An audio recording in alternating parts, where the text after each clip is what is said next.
Урматтуу телекөрүүчүлөр, дагы бир жолу кутман таңыңыздар менен демекчибиз. Жогоруда айтып кеттик, адам баласынын эң баалуулугу бул убакыт жана ден соолук экен.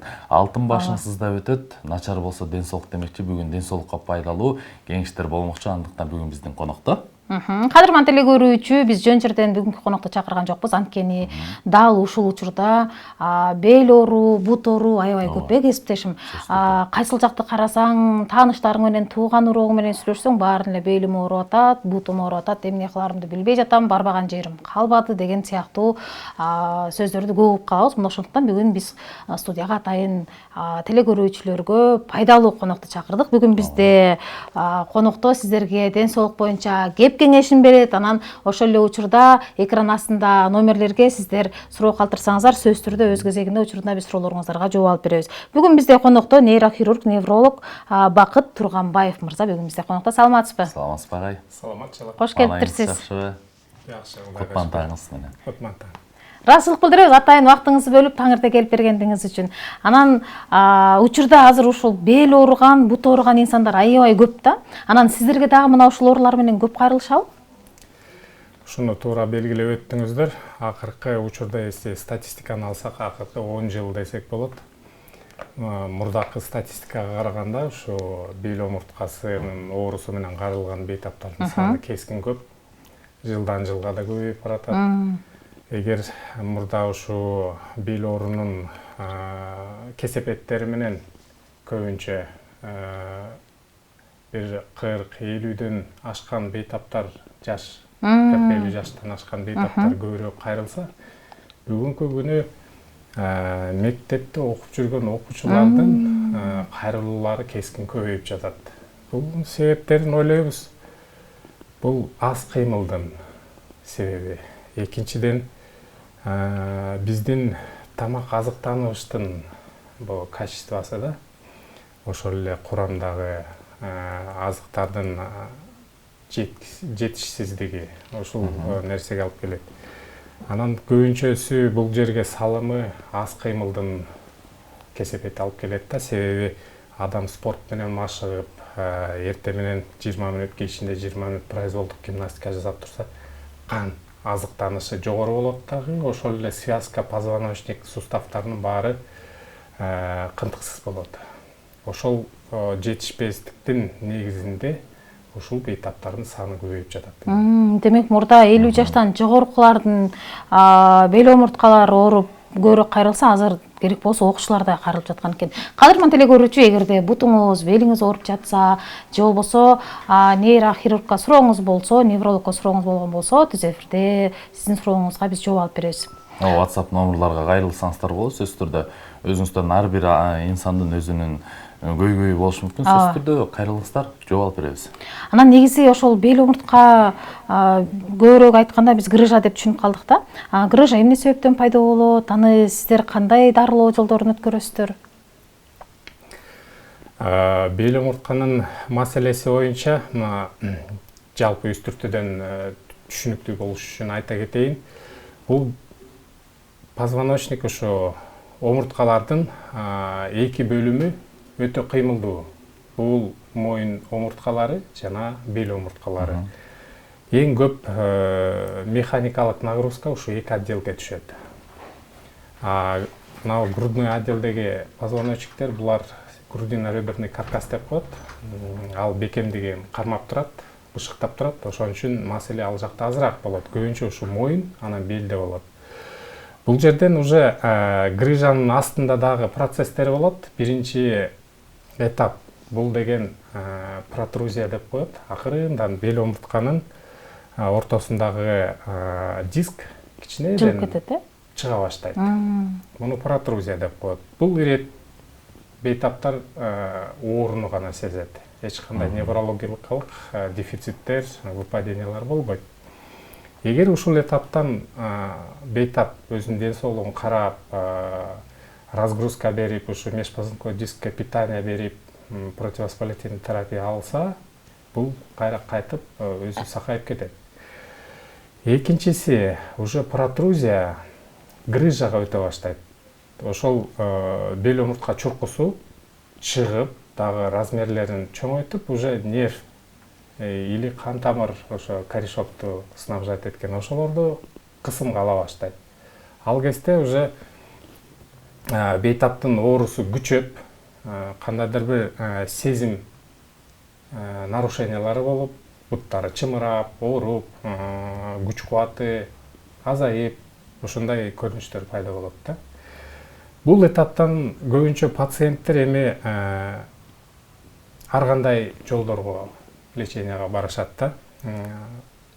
Кесипкөй адиске барса, ушул этаптан кармап, жакшылап физиотерапия болот, массаж болот, жардамчы корсеттер болот. Ошолор менен колдонуп кайра ден соолугун бир стабилдештирсе болот. Тилекке каршы көп пациенттер бизге осложнениясы менен келет. Уже акыркы стадия, уже секвестрированный грыжа или пролапс деп коет, когда ушу грыжа чыгып, уже каналга почти выпадает этип. Түз баса албай, бели бүкүрөйүп, же отура албай, же ылдый боло албай калган учурда келишет экен, Ушул себепке жетип анан келгени биздики ар кандай эми көрүнүштөр болуп атат да. Костоправ бар эле, айылда кошунам ушу колунда эми бар эле, элдик дарыгер эле, бир бурап койсо ордуна келип калды дегенче. Ошолорду колдонуп анан эң аягында натыйжасы жок болгондон анан ошо кесипкөй адистерге келип кайрылышат. Ошол учурда уже баягы этаптардын баары өтүп кеткен болуп калып атат, анан операцияга дуушар болуп калып атат. Бирок эми мындай болгондо деле эми бул коркунучтуу эмес бүгүнкү күнү, себеби медицина ордунда турган жок, заманбап технологиялар пайда болуп атат. Мына 2013-жылдан бери ошо өлкөбүздө биз биринчи алгачкы пионер болуп эндоскопиялык дискектомияны алып келдик. Бул жерден кожадан кичинекей 1 сантиметр, 1,5 сантиметрлик кичинекей разрез болот. Мындай кичинекей көзөнөк менен трубочка кирет да, анан ошол бел омуртка чуркусун, бел омуртка грыжасын акырын алып койсо болот. Эртеси корсет кийгизип тургузабыз. Биздин тил менен айтканда бычак менен кеспейт, Биз ошентип түшүнөбүз да, жөнөкөй жарандар. Бычак менен кеспейт экен, кайра тигип көп оор болбойт экен деп. Эл арасында ушундай деп айтылат, бирок на самом деле бул жерден кичинекей тилүү болот. 1,5 сантиметр, 2 сантиметр ашып кетсе. Ошол жерден акырын мындай көзөнөк менен кирип, өзүнүн аспаптары бар, тубулярный доступ деп коет. Ошол жерден кирип, акырын омурткалардын ортосунан ошо бел чуркусун алып коет. Эртеси корсет кийгизип бейтапты тургузабыз, баары жакшы болсо, бир күндөн кийин үйүнө кое бере беребиз. Демек мен угушум боюнча белинде грыжасырлар кесиптешим, сен да уксаң керек. Операция жасаткандан кийин жатыш керек, кыймылдабаш керек, түп-түз жатыш керек да, анан көпчүлүгү операция жасаткандан коркуп, анан сиз айткандай костоправга барат, чөп дарыларды дарылаганга барат, колунда биотогу барларга барат да. Демек сиздерде операциядан кийин эртеси күнү эле басып кетет экен, Дал ошондой. Себеби бул заманбап оборудованиялардын жыйынтыгы. Сиз айткандай мурдакы советтордо кичине оор жаракаттуу операция болуп эсептелчү, бул чоң разрезтер болчу, 10-15 сантиметрге чейин. Ал жерде булчуңдар кесилчи, связкалар кесилчи. Эгер мындай оор операция болуп эсептелсе, кээ бирөөнүкү сүйөктөнүп өсүп кетет, суставтары хирургиялык жолду ачып кириши татаал болуп калат.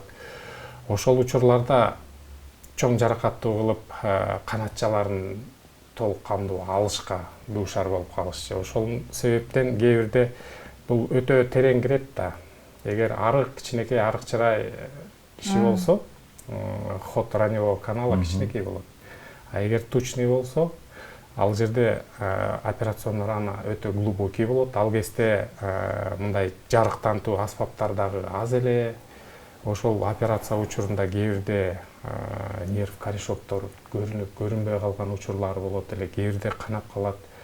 Ошол жерде көрүнбөй калат, анан грыжаны алып атканда баягы кокустуктан нервти кошо кыпчып алган учурлар болот. Ошол себептен баягы элибиздин арасында калган сөз бар да, операция кылып баспай каласың, операцияга барба деген. Бул стереотип болуп калып калган. Бүгүнкү күнү андай мүмкүнчүлүктөр уже артта калган. Заманбап технологиянын жардамы менен биз ар бир кан тамырды, ар бир нервти чоң форматта көрүп турабыз. Аларды жылдырып, жаракат кылбай именно ошол грыжаны алып чыккан мүмкүнчүлүктөрүбүз бар. Ошон үчүн мына өзүнө өзү жооп берип атат. Операция эртеси тургузуп, бир күндөн кийин үйгө бейтап чыга берсе болот. сонун экен. Негизи жакшы. Анан агай жогоруда айтып кеттик, оорундай грыжа болобу, буттун оорусу болобу. Негизи ошол ооруларды алдын ала алыш үчүн, негизи ошол ооруларга кабылбаш үчүн кандай нерселерге кеңеш бересиз? Эмне кылышыбыз керек? Эмне кылышыбыз керек негизи оорубаш үчүн? Оорубаш үчүн биринчиден баягы здоровый образ жизни деп коет. Эртең менен туруп, ушу зарядка жасап, кыймыл аракет бул сөзсүз керек. Экинчиден, бул позвоночник, межпозвонковый дисктагы биз жатып эс алганда булар азыктана баштайт. Биз туруп иштеп жүргөндө булар иштейт амортизатор катары.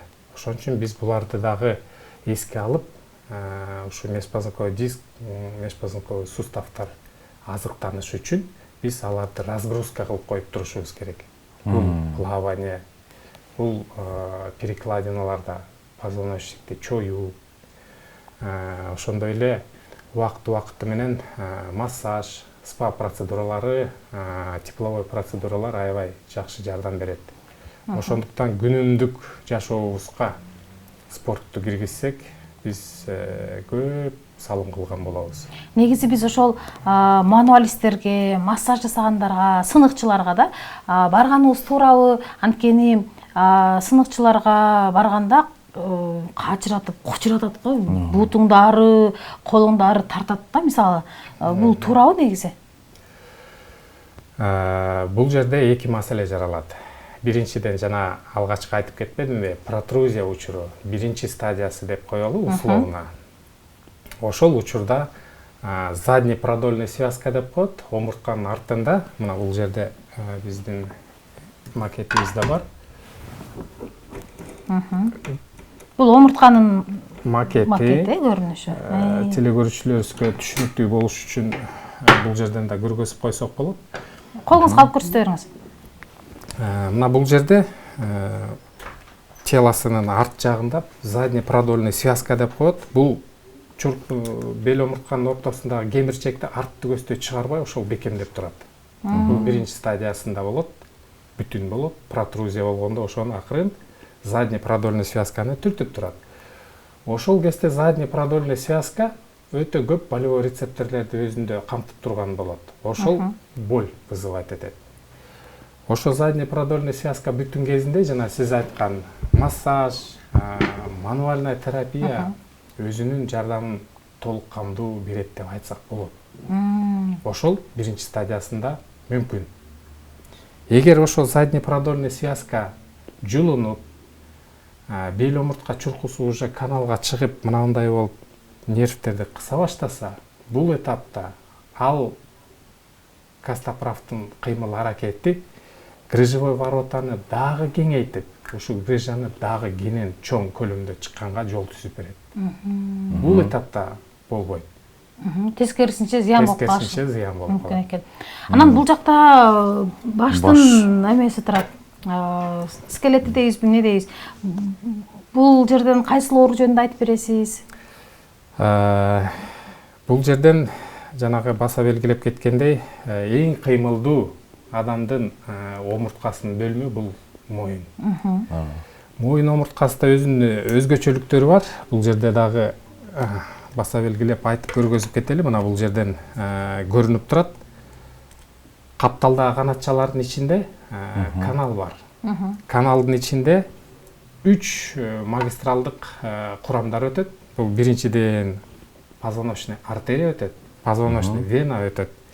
Анан лимфатический дренаж сосуддары дагы өтөт да. Анын жанында мынау сары болуп чыгып турган бул ар бир деңгээлде спинномозговой нервтер чыгат. Бизге эң популярдуу элдерибиздин арабызда да аябай көп мындай сөздө болуп жатат, бул атлант.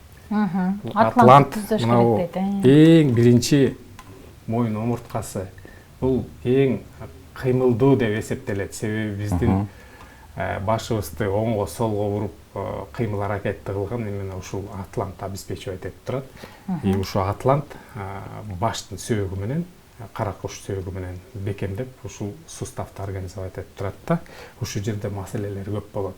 Себеби бул жерден манагындай артерия өтө чоң загиб жасап туруп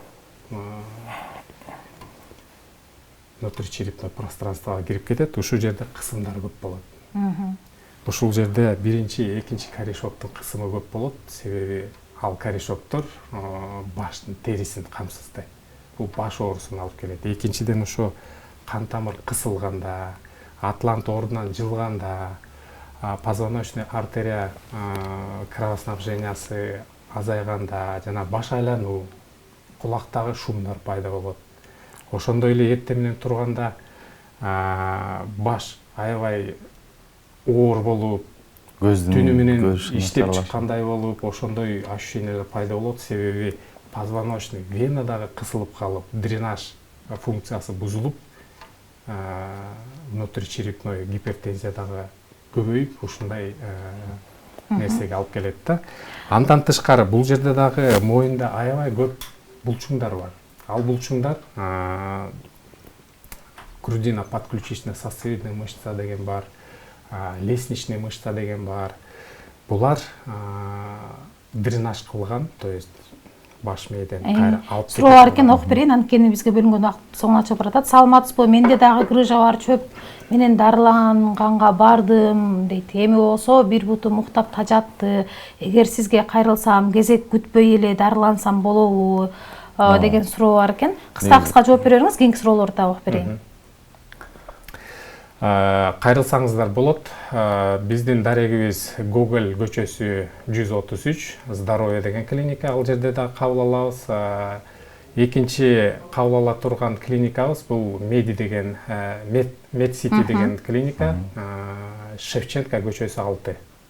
Ошол жерге ресепшндерге кайрылып, жазылып келе берсеңиздер болот. Кезек күтүү маселеси болбойт да?